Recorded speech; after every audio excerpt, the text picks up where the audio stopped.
Once upon a time, deep in a lush green forest, there lived a big bear named Bozo. Bozo had one great love: honey. Every time he found a beehive, he would devour all the honey and leave the hive destroyed. The bees were not happy. Bozo's greed was costing them their hard work, and they had enough.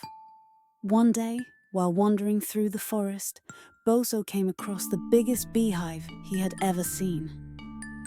"This is going to be the best honey feast ever!" he exclaimed. But just as Bozo was about to knock over the hive, the bees flew out, buzzing angrily. Their leader, a small but clever bee named Maya, landed in front of Bozo and said firmly, "Stop right there.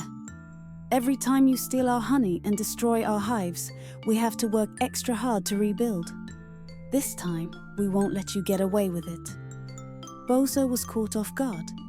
He had never spoken to bees before. Scratching his head, he mumbled, "But I love honey so much. I just want a little..."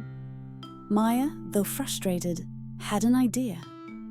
"Bozo, we understand that you love honey, but if you keep destroying our hives, we won't have any left to make more. So here's a deal. We'll play a game. If you win, we'll give you some honey. But if you lose, you have to promise never to wreck our hives again." Bozo, being competitive, liked the sound of a challenge. "A game? I'm good at games." "All right, I accept." Maya smiled and explained the rules. Bozo had to race the bees to a tree on the far side of the forest. The bees would fly, and Bozo would have to run. The race started, and the bees quickly soared ahead. They were much faster in the air than Bozo was on the ground. Bozo ran as fast as he could, his big paws thudding against the forest floor, but he couldn't keep up. However, the bees saw how hard Bozo was trying and felt a little bad.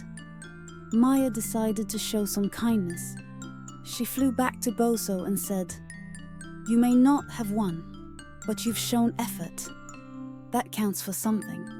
So, we'll give you a small reward for trying." Maya and the bees then brought Bozo a small jar of their sweetest honey. "Here's some honey as a prize for your effort," Maya said. "But remember, if you ever want more honey, you need to come and ask politely, without damaging our hives." Bozo was grateful and surprised. He smiled and said, "Thank you, Maya. I promise, from now on, I'll respect your hives." From that day on, Bozo would visit the bees every week. He no longer destroyed their homes. Instead, he kindly asked for honey, and the bees happily gave him some. Bozo and the bees became good friends, and the forest was peaceful.